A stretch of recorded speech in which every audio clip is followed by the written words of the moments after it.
Struggling with muddy ambient mixes? You're not alone. Let's clean up that mud. Hey, it's Marcus from Holosuite. If you make ambient music, I can almost definitely bet that you've struggled with the frustration of muddy mixes. But don't worry, I've got your back. In this video, I'm going to show you how to get rid of that muddiness and also how to avoid it in the first place. So what causes ambient mixes to sound muddy? There's usually one of three factors at play. Number one, frequency masking in the mids caused by multiple parts competing with each other. Number two, too much energy in the low mids, often from big sustained tones like drones or pads or reverb. And number three, not enough energy in the highs to balance out the mids. I'll be showing you a step-by-step process of how to find and fix these three issues that you can apply right away. By the end of this video, you'll have the tools to make your mixes sound crystal clear. So let's tackle these three issues one by one and demud your mix. But before we do, please permit me to briefly draw your attention to the links in the description. You'll find a bunch of free resources for ambient artists to mix, master, and release their music. Once you've gotten your mix ready, there's a link for you to request a mix critique from me, and there's another link where you can request a free master sample. Please do take advantage of those. They're all there to help you on your music production journey. Okay, enough of that. Here's what you came to see. Before we start, I recommend bouncing down a copy of your mix as it is now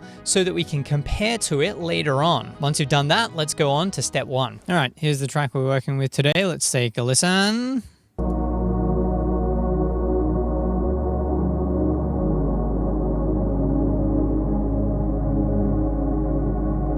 All right, really dark, really thick, and I'm sensing that there's a lot of frequency overlap between each of our layers here. I have grouped everything under my mix bus here, so that's where I'm going to be working. I've also bounced down the original, and I've stuck it down the bottom here, and I'm using my magical gain match plugin so that I can match the mix bus so that it doesn't get any louder than the original, so we can check back and forth. So the first thing we're going to do, switch to mono, and then let's listen.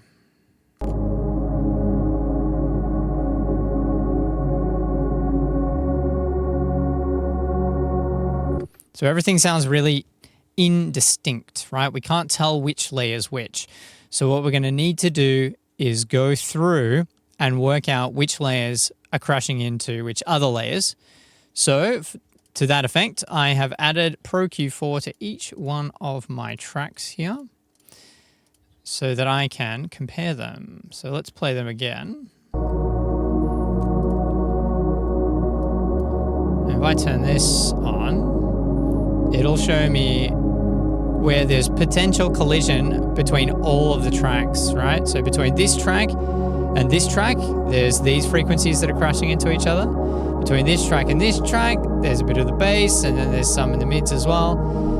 Track 4, there's some in the mids. You can see pretty much everything is crashing into everything else. And so if we go over to track 2 and do the same thing, we'll see where it's clashing with the other parts.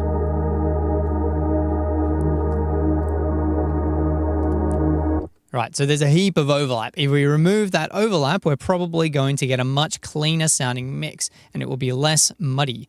So next, let's go through and start trying to remove those parts that are clashing with each other. So what I might do is listen for parts that are very similar to each other, use our collision detection to see where they might be clashing, and then start trying to carve away parts of each track so that they fit in a little bit better. So let's have a look at, we've got track 2 here. And how about what's in track 4? All right, let's try both of those together. All right, let's go to track 2, open up our Pro Q4, and we can see that there's quite a bit of crossover here, in this area here, and this area here.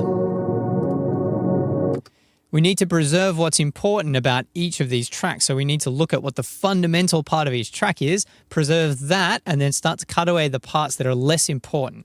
So if we look at track 2,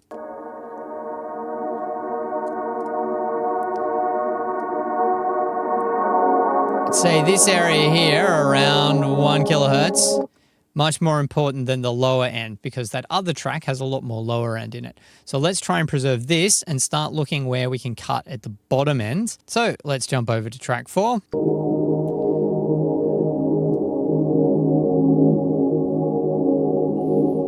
Okay, So my guess is there's a lot of crossover in this area here around 400 hertz. So I'm going to try and pull that out a little bit to see if I can get them to sound better.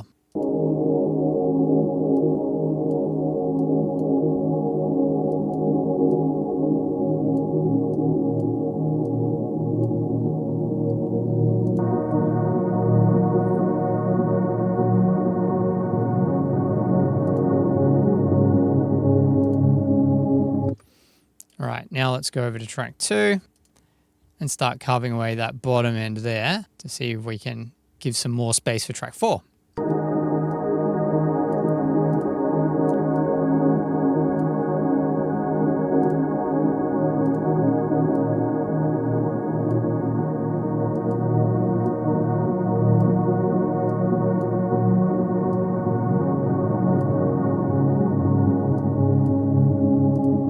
Okay, so this is what it sounds like before the EQ.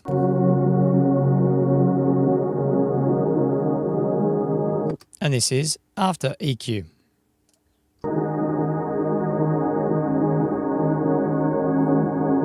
little bit cleaner. So we have to keep chipping away at each of these tracks one by one, finding the parts that are the most important, removing the bits that are less important if they're clashing with another track, and then we're going to get a cleaner sounding mix.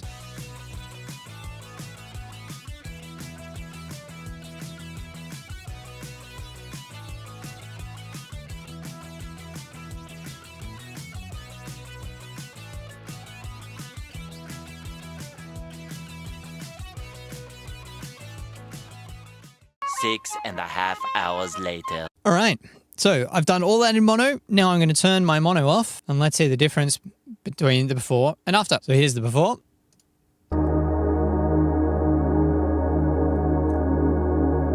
And here's the after.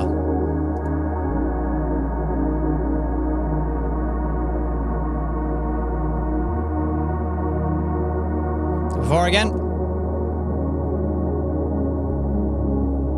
After.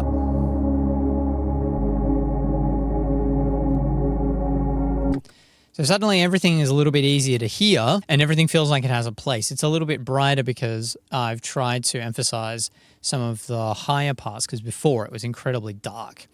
But that also helps to balance out that kind of muddy mid area.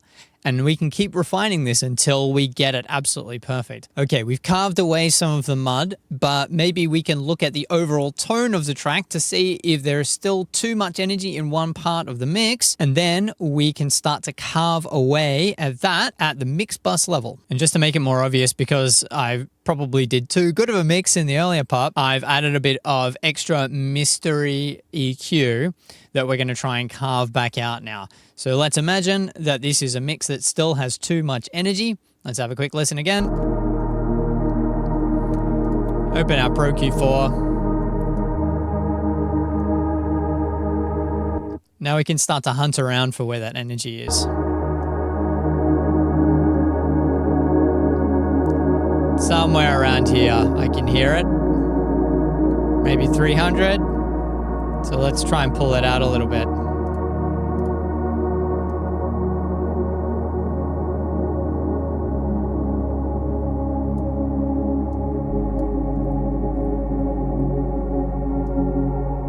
Maybe a little bit at 100 too.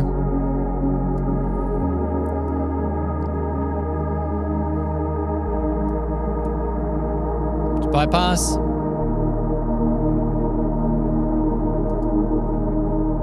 It's a little bit cleaner now. Bypass. Okay. Okay, so you can hear that mids area is starting to thin out.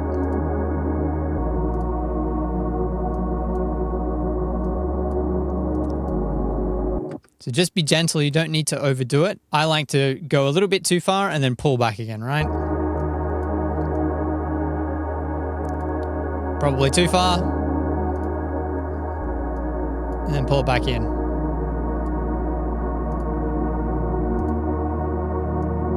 Okay, sounding better. If you don't know what you're hearing, you could open up something like Span and then look for where the EQ seems to be the most prominent. So you can see here it's about 300 to 400 it's peaking, right? Which is around the same place that I did my cuts. Don't use this as a catch-all, but it might help you a little bit. So last thing, let's look at the top end of our mix as compared to a reference track. So I've dragged in a reference track here just to hear how ours is going. So let's listen to the mix again. And let's listen to the reference track. Okay, so this is...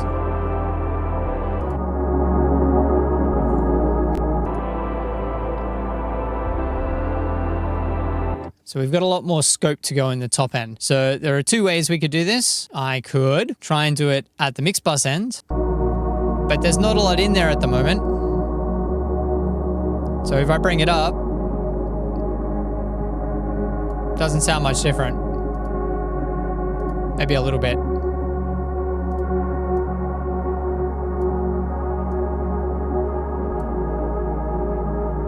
But we can always boost things inside our individual tracks to get a little bit more top end. So now I'm going to go through, look for some tracks that already have some top end in them, see if I can bring that up a little bit, and then hopefully that'll help to balance out that mid area.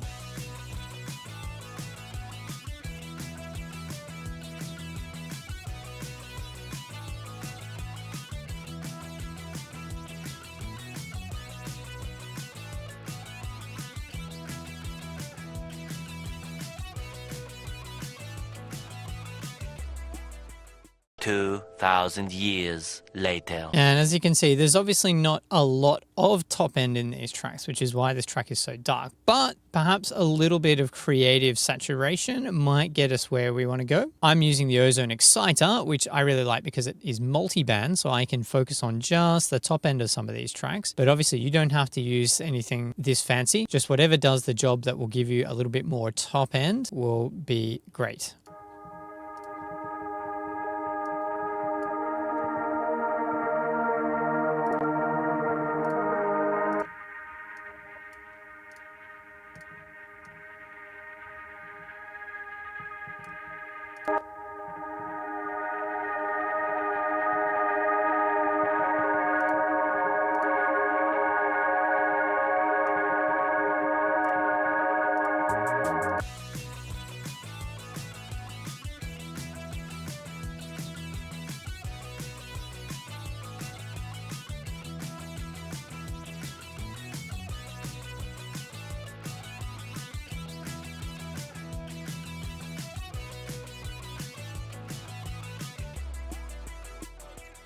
One eternity later. Okay, just a little bit of top end. I've been pretty liberal with the tape setting on this because this is already a kind of tapey, analogy sounding track.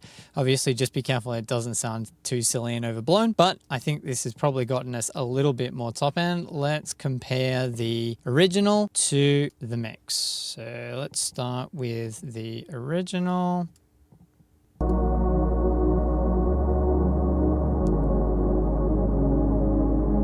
And the new mix. Original.